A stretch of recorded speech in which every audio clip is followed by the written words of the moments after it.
Hi friends, எல்லாருக்கும் வணக்கம். இன்னைக்கு ஒரு இன்ட்ரெஸ்டிங்கான வீடியோ தான் பார்க்க போகிறோம். சிக்கன் கிரேவி தேங்காயே இல்லாமல் கிரேவி நிறைய வர்ற மாதிரி செய்கிறது. அதுக்கு ஒரு பெரிய வெங்காயம் 2 தக்காளி கட் பண்ணி எடுத்து வச்சாச்சு. 2 குழிக்கரண்டி அளவுக்கு எண்ணெய் ஊற்றிக்கலாம். நல்லா அடிக்கனமான கடாயில் கடுகு, உளுத்தம்பருப்பு, கொஞ்சம் சீரகம் எல்லாமே அரை அரை டீஸ்பூன் போட்டு நல்லா கடுகு வெடித்ததும் கட் பண்ணி இருக்கிற வெங்காயமும் கருவேப்பிலையும் போட்டுக்கலாம். வெங்காயம் நல்லா கண்ணாடி பதத்துக்கு வதங்கணும். பெரிய வெங்காயம் இல்லை சின்ன வெங்காயம் இருந்தால் அது கூட நீங்கள் ஆட் பண்ணிக்கலாம். இது நல்லா வதங்கட்டும், நல்லா கண்ணாடி பதம் வரணும். அது வரைக்கும் கொஞ்சம் டைம் கொடுக்கலாம். இப்போ வெங்காயம் நல்லா வதங்கிடுச்சு. இஞ்சி பூண்டு பேஸ்ட்டு 2 டீஸ்பூன் போட்டிருக்கோம். 2 டீஸ்பூன் போட்டு கொஞ்சம் மஞ்சத்தூள் ஒரு அரை டீஸ்பூன் அளவுக்கு போட்டு நல்லா வதக்கி விட்டுடலாம். இப்போ கட் பண்ணியிருக்கிற தக்காளியும் ஆட் பண்ணியாச்சு. அதையும் போட்டு நல்லா வதங்கட்டும். ஒரு அரை டீஸ்பூன் அளவுக்கு மட்டும் உப்பு ஆட் பண்ணிக்கிட்டால் சீக்கிரமாக தக்காளி வெங்காயம் வதங்கி வந்துடும். இப்போ அதுலேயே கறி மசாலா, வீட்டில் செஞ்ச கறி மசாலா தாங்க, ஹோம்மேட் கறி மசாலா 3 டீஸ்பூன் அளவுக்கு போட்டாச்சு. போட்டு அது அந்த எண்ணெயிலேயே நல்லா வதக்கி எடுத்துக்கலாம்.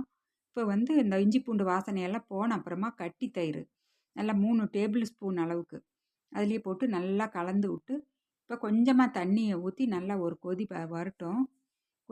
கொதிக்கிற வரைக்கும் கொஞ்சம் டைம் கொடுக்கலாம். கொஞ்சமாக தண்ணி மட்டும் ஊற்றுங்க. கொஞ்சம் நேரம் மூடி வச்சிங்கன்னா கொஞ்சம் நல்லா ஹீட் ஆகிடும். இப்போ நம்ம க்ளீன் பண்ணி வச்சுருக்கிற சிக்கனை ஆட் பண்ணிக்கிறோம். சிக்கனை போட்டு அதில் நல்லா கலந்து விட்டு நல்லா கொதிக்கிற வரைக்கும் கொஞ்சம் டைம் கொடுக்கலாம். நல்லா அந்த ஃப்ளேவர் எல்லாமே அதில் இறங்கும். அதுக்குள்ளே அதுக்கு ஒரு பேஸ்ட் ரெடி பண்ணிக்கலாம். பொட்டுக்கடலை ஒரு அரை டம்ளர் அளவுக்கும் ஒரு 10-15 பாதாம் பருப்பு, 1.5 டீஸ்பூன் அளவுக்கு கசகசா, ஒரு டீஸ்பூன் அரை டீஸ்பூன் கசகசா, பொட்டுக்கடலை டம்ளர் சின்ன டம்ளரில் ஒரு அரை போட்டு நல்லா ஃபைன் பேஸ்ட்டாக அரைச்சி எடுத்துக்கலாம். இப்போ அதுக்குள்ளே பாருங்கள், சிக்கன் நல்லா கொதிக்க ஆரம்பிச்சிருச்சு. நல்லா உப்பு காரமெல்லாம் பிடிச்சி நல்லா உங்களுக்கு அதில் நல்லா உப்பு காரம் ஃப்ளேவர் எல்லாமே உள்ளே இறங்கணும்.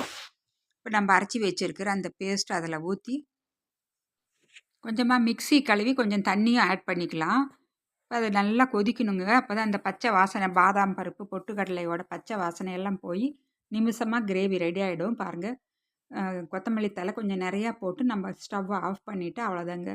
சூப்பரான எம்மியான தேங்காயே இல்லாமல் நிறையா கிரேவி வர்ற மாதிரி சிக்கன் கிரேவி ரெடி ஆகிடுச்சு.